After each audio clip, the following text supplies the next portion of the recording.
Hello, everybody. This is Frank at Iron Age News on the South Florida conservative news site. It is Tuesday, July 8th, 9:19 a.m. And I'm going to talk a little about the border and law and the dysfunctional issues surrounding the 14th Amendment and why they have to be challenged. And no, it's not racist to want to do it.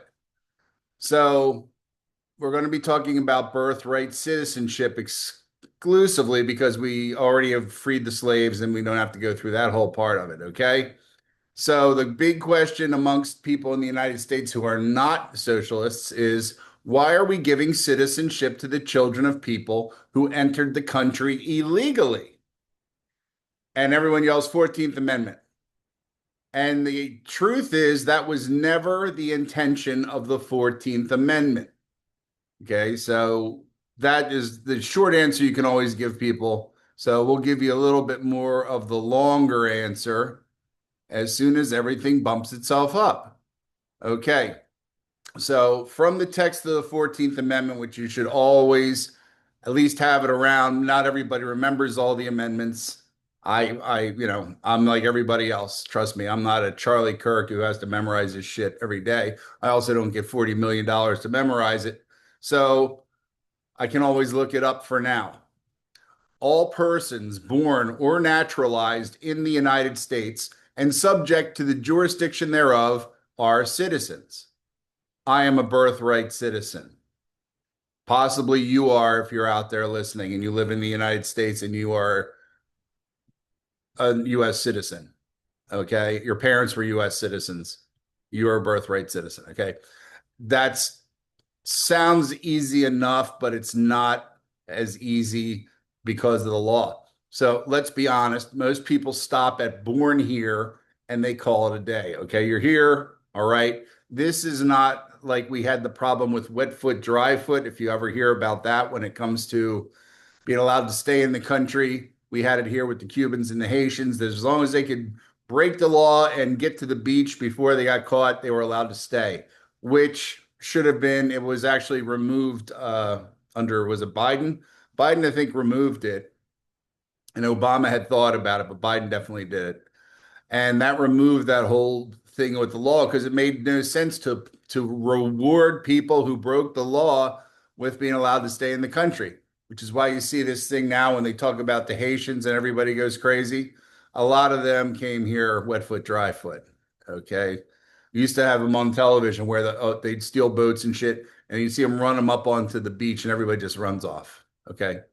So that's just a little color for those of you who didn't live in Broward or Dade County or something like that.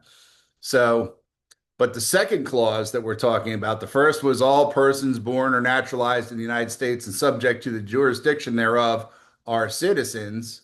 But the second clause is the gatekeeper, subject to the jurisdiction thereof. That doesn't mean just standing on your U.S. soil. It means being fully, lawfully subject to our legal system and its obligations. In 1898, the Supreme Court ruled the United States versus Wong Kim Ark. 1898, remember this is the date that this brought this all on, that a man born in San Francisco to lawfully present Chinese parents who themselves were denied citizenship by racist laws was a U.S. citizen. This is when we had the Chinese Exclusion Acts.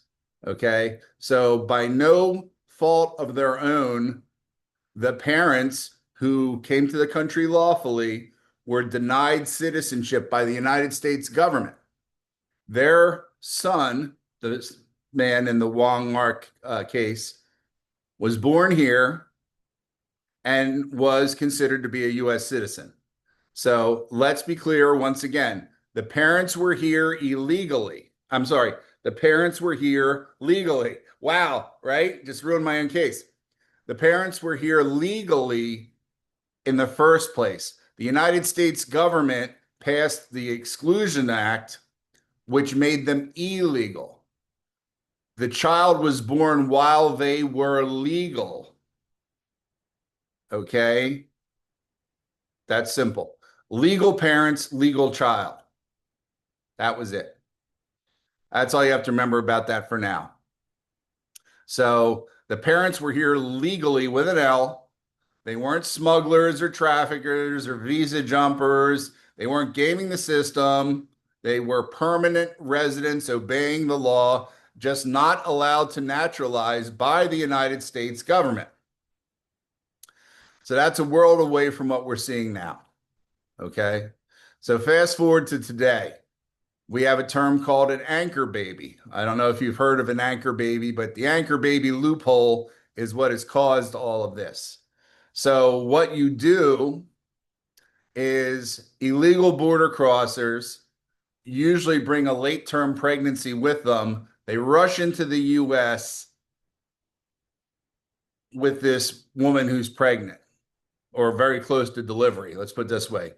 NGOs and smugglers have been helping them get into the country. You'll see if you looked at anything during the Biden administration, the guys that didn't look like they were ready to go to combat, the women were mostly late term pregnancies. The other women were just raped and murdered and left on the roadside, but nobody wants to talk about that. The baby's born here, right? And boom, they're an instant citizen. That citizen child becomes a legal shield for the parents who might otherwise be deported. Okay. So that's not citizenship by allegiance. That is citizenship by exploitation of the system and the law. It's what critics call, as I said, the anchor baby loophole, a legal fiction that turns a baby into a backdoor pass for a family who knew they were breaking U.S. law the moment they crossed the line. They also knew that they were breaking U.S. law by holding off in this pregnancy till it was going to have the baby, let's say within a month, and knowing that they would be able to keep them in the country long enough to deliver. So all you had to do is deliver. They could be on your tail. They could be knocking the door down, the ICE unit. They could even get you in detention, as far as I recall. But once that baby's born there, the whole world changes. And it shouldn't have, but they allowed it to happen because they said, well, the child's a citizen. We can't deport a citizen. So we leave the parents here to take care of them for 18 years, blah, blah, blah. And so it is, right? Now, most of them were too stupid to go out and try to naturalize, but that's their own fault, right? So no one is saying that children should be punished, but we are saying that citizenship is supposed to be earned, respected, and reserved for those who honor our laws, not those who are breaking our laws. They are being rewarded for breaking the law by being allowed to stay in the country under the protection of a child who did not have any motive to come to the United States, anything to come to the United States, but the parents did. So what happens is once you're here, then and then they go and start to apply to bring the immediate family over, and it just gets bigger and bigger. And that's, like I said, that's why it's called the anchor baby. The baby anchors the entire family into the country, and now we're stuck with them. And that doesn't mean that they're all going to go out and work for Lockheed Martin either. So that's really been the big joke. I think if when we start seeing what some of these real numbers are, they do have this whole hardworking illegal fucking thing. It's going to go right out the door. And especially as you said, we've done studies nationwide, and I personally have talked to people involved in agriculture here in the state of Florida who are compliant with the visa laws. And as I said, illegals are getting a much lower figure, whereas a person who is here with the regular visa, all in, because when you have the regular visa, you have to pay for their hotel, you have to pay for their food, and you have to pay for their transport. So all in, maybe the illegals making 13 to 15, and that's without a house and this and that and the other thing. Whereas the visaed immigrant is making $18 to $32 an hour, and that's with a hotel, with transportation, and with food. So who's making out on who, right? Why the Democrats want everybody here illegally? Why don't the Democrats give them the option to get onto that visa program, right? They don't, because they want them here in a stateless position, but that's neither here nor there at this point, right? So, as I said, the original purpose for the birthright citizenship was to right the wrongs of slavery, not to hand out golden tickets to people who break into the system and exploit it for political, financial, and ideological gain. That's why it was written the way it was, because they didn't have to mention slavery so much. They just said, well, if you're already here and you were born here, you're a citizen. That's called you're embarrassed about the situation at hand. If they hadn't done it and they had done it the right way, you had the Emancipation Proclamation, which actually admits to free the slaves, as the 13th Amendment, which is before this, which is all the slaves are citizens and or all the slaves are free. And then this is all the people, because you're not slaves anymore because of the amendment prior.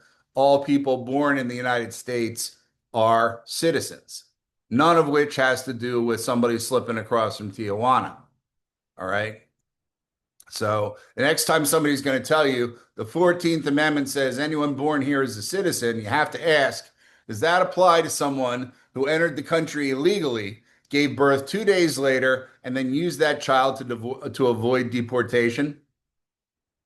Because that's not what the 14th Amendment was built for. That's not law. That's a loophole. All right. So that's where we stand on this.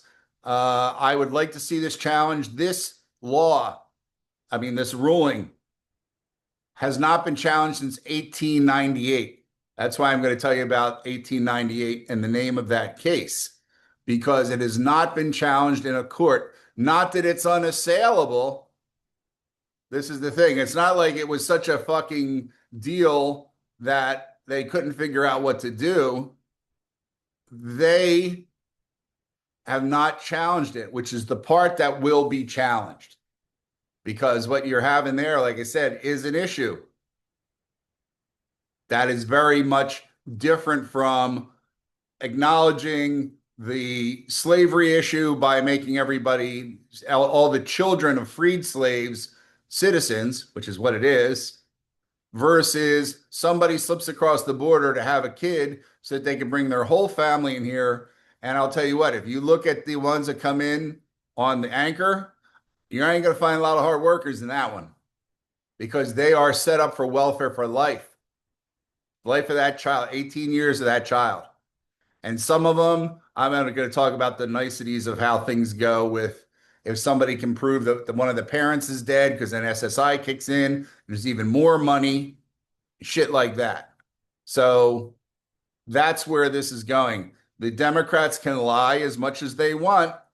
But once again, if you want to play that devil's advocate, here they are marginalizing the negative effects of slavery on the black people by twisting this and going a different direction. So they are like, nobody, I mean, how many people are going to tell you this is about slavery? Right? Some will, I'm sure. The View won't. And like I said, this is priority stuff. This is the historic reasoning behind it. This isn't even a question of in the good old days when you came over on a ship and it was a 2-month trip, if you had a baby on the way. That wasn't it, because you didn't have a baby on the way. A kid was considered illegal or going into Ellis Island like you were. Had to be on the soil. Modern day equivalents are a whole different thing. So hopefully that makes some sense to you. And once again, any feedback is always welcome. And that's about all. Have a good day. Goodbye.